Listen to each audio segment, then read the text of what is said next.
Let's go to line number 2. Good morning, Alex. You're on the air. Good morning, sir. Is it Alex or Alec? Alex.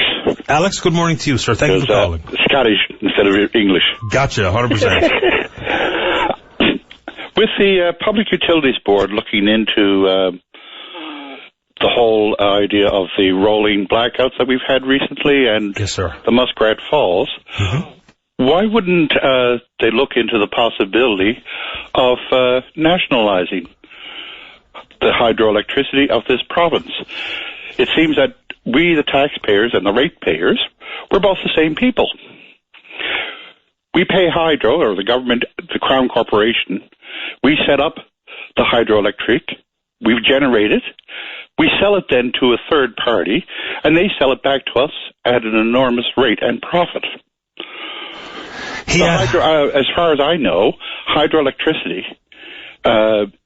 generated by Newfoundland Hydro, or Nalcor as they're called now, they're a Crown Corporation owned by the government of Newfoundland, us. Absolutely right. The ratepayers.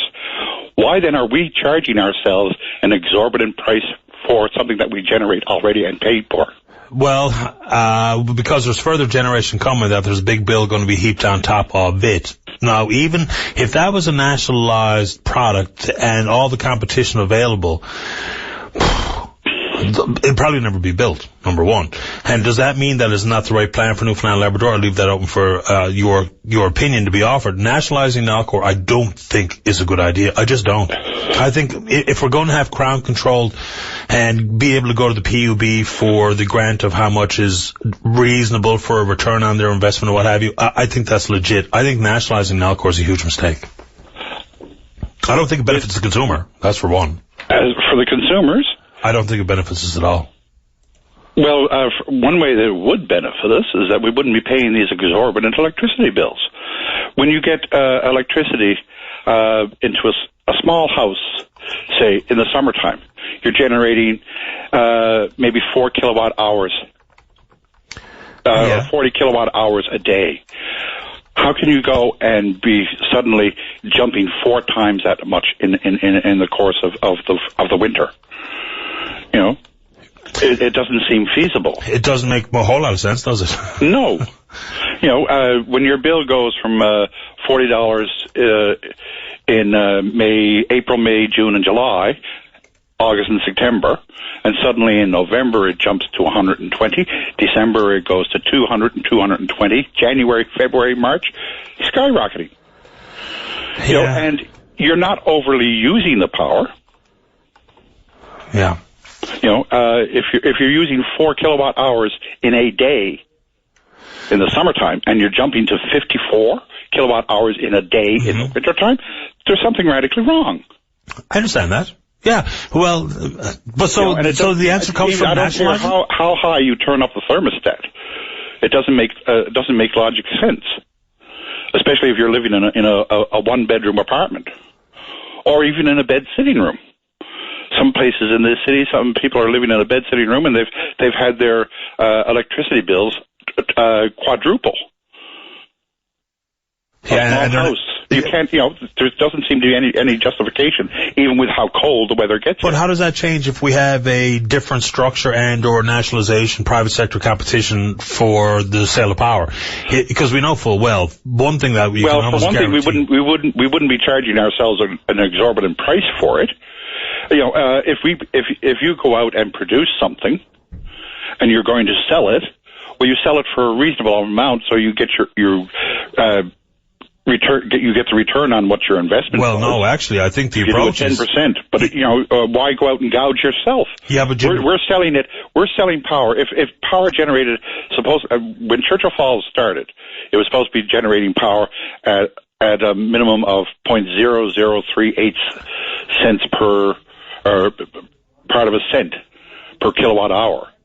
And they're selling it to us for 10.495 cents an hour. There's a big jump there. There is a big jump, but I think your point that they're only going to charge reasonable, what have you, I tell you what they're going to do to a captive market. Everyone that gets in on the game, no matter if they're selling solar generated power, tidal, wind, no matter what the case may be, they will get as much as they possibly can, period. And this won't be a race to the bottom for the prices. This will all be absolutely race to the top. Look no further than the competition in cell phones. Nobody can tell me that the exorbitant profits generated by those companies is based on doing me a break. They get as much as they can possibly get for the service. It would hold true with electricity, no doubt in my mind. Does that not make sense? Yeah, but government is not supposed to be operating like that. Government is there to service the people. Electricity is a necessity of life. It's like selling our water. Yeah, but that doesn't matter. Why they do sell us water. Why don't we sell our water down to the states? The national government has said, no, we're not going to be doing that. They sell us water now. But I know. It's ridiculous. Are we doing this for everybody else in the world? Or are we doing it for ourselves? Why don't we come first? We seem to be getting the short end of the stick from any part of government. But is that true? Like, for instance, when the cost of power today generated at the Upper Churchill is 3.2 cents, which includes a profit, isn't that just the measures of whether or not you agree with Muskrat Falls or don't, or interested in how it was financed? None of that really matters if, when it's paid down or off, then that's the opportunity for someone to benefit from what was the burden I'm incurring now and my children will incur. So that's where the benefit lies. Now, whether or not people agree with the business model or whatever, hydro forever means that at some point, people belong to you and I will be paying that 3.2 cents that we're selling Upper Churchill power for. So there's something to be said for that. Everyone wants to dismiss that fact, but it's actually a fact, and it's important, isn't it? Someone's got to pay the loan. Yeah, but it's a renewable resource. We've already had it. The generation of the power plant is already set up. We've got it paid for. Churchill Falls is paid for long ago. Yes, of course it is, but it still costs money to keep going. Plus, we've got to pay for transmission. We still have to maintain it and everything else, and that's built into your price factor for the people who paid for it in the originally. Yeah, but of course, it's power. You're getting service for it. You're not paying for anybody just to sit there and look at dials. You're paying for the distribution, the transmission, and the power that turns on your lights and powers your appliances and whatever else you do with it.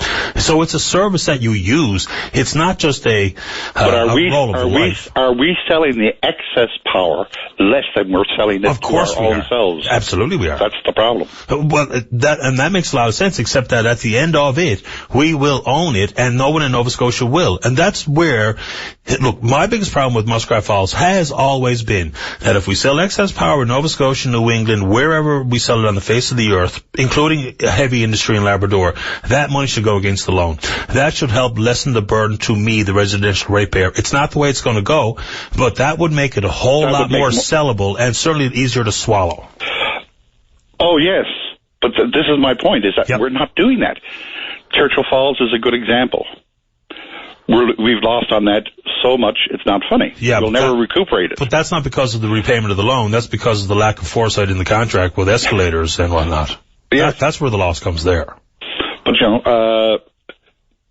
I believe that nationalizing our basic needs for the benefit of our own people is important. We should become first instead of coming last and paying the bill.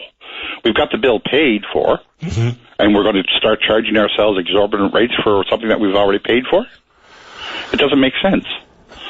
I understand. If we're going to, make it, if it's going to make it that we can't afford it ourselves, what are we going to do? Sell it all and not have any for ourselves? Well, no. It seems that way. No, it's not, though. But that's not how it goes. We keep enough power for ourselves. There's no doubt about it. I mean, are you talking about the contract? If we did keep enough power for ourselves, we wouldn't have had these rolling blackouts. Well, no. What is the backup plan from Muskrat Falls? All this thermal energy. I remember two summers ago, Mr. Martin from Nalcor came out and said that they did have a backup plan, possibly. And I'm not mistaken. I hope I'm not mistaken. Maybe I am. But I thought he had said we were going to build 4 oil-fired generating plants to act as a backup for Muskrat Falls. Yeah, there's going to be... If it did fail, they'd have these 4 oil-fired... The whole idea of Muskrat Falls... Gas, combined cycle generation.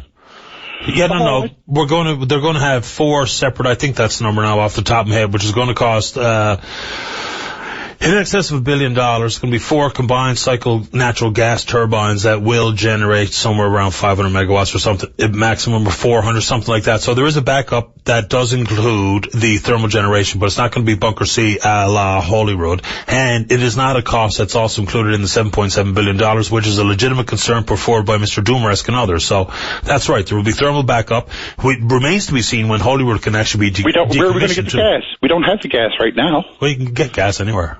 You can buy gas. Well, you can buy gas. I mean, what are you talking about? You can buy gas. Are they talking gas from the oil, or are they talking gas from natural gas? We don't have natural gas coming to the island right now. You can buy natural gas, though, Alex. We're going to be back in the same situation. We're going to be back in the same situation with the Hollywood plant. Who knows what we're going to do with the abundance of natural gas, the trillions of cubic feet of natural gas off our own shores. Right. By the time we need to provide to run these generators, if and when we need them, so we can have that as part of a benefits agreement. We don't know. Plus, you can buy liquefied natural gas on the open market today, get it delivered right to port. I mean, that's not a hurdle we can't overcome. Gas is available, right? Right. Yeah, I mean, that's not the issue here. We can always buy gas. Yeah, but that's going to be, that's going to be an extra cost. Yes, of course. We shouldn't, But same thing if we had to rely on natural gas to generate the power that people say Muskrat Falls is unnecessary for. We still would have to buy the gas. And the concept that people think is, oh, well, we could have, got that gas for next to nothing because we're a partner with Husky. What? Where do people live in this world? Husky will get whatever the captive market can generate. They know it would cost X amount to do wind, X amount to do Muskrat Falls. They'll charge you the exact same rate because they're in business. They're not trying to belly up and have fun at cocktail parties with the provincial government. They're making money. They'll charge us as much as they can get away with. That's how gas works. That's how it works on the open market. It's about $6 at MMBTU this morning. It is not free. But people think if we went gas, oh my God, sure, this would have been nothing. All we have to do is make Husky. So silly. But the idea of is why, we pay through our taxes for the generation of this electricity. We paid the bill for it and everything else. Yeah. And then they're asking us to buy it back. Right. These exorbitant rates. Well, and then start complaining. The government came in with this home heating rebate. But it's electricity, Jim. They're not selling us snake oil. They're not selling, well, maybe the plan is in some people's minds. They're selling us something we need to flick on the lights and power our houses and warm them up and X, Y, and Z. It's not like, I'm not even sure what the point is you're making. They're charging us what it costs to repay the loan to get a service that we pay for today anyway. Since 1998, my bills have gone up 70+% to buy power regardless of Muskrat Falls. Yes. They will continue to escalate regardless if we capture methane from the dump, pumps ocean water, natural gas, wind, solar, doesn't matter. The bills will continue to go up. That's how it is going across the face of the earth. No one can tell me that Germany and wind, blah, blah, blah. There are hundreds of billions of dollars in subsidies. Everybody pays for power, and it is not cheap. Oh, no. That's for sure. And even when we sell it on the market down in New England, people say, well, we already sell it for 4 cents. Don't anyone think that ends up in a consumer's house for 4 cents a kilowatt hour. It's not true. It's not how it works. It's the middleman has made a profit before it makes it to their house, or government has subsidized it, which is a tax dollar. So all of those arguments people make are pretty thin on fact and long on emotion. Mm-hmm. Alex, I'm really glad you called, man. Anything else very quick because I'm really late going to the news. No, sir. Thank you very much. Good talking to you. Thanks. Have a good day. Bye. Bye-bye.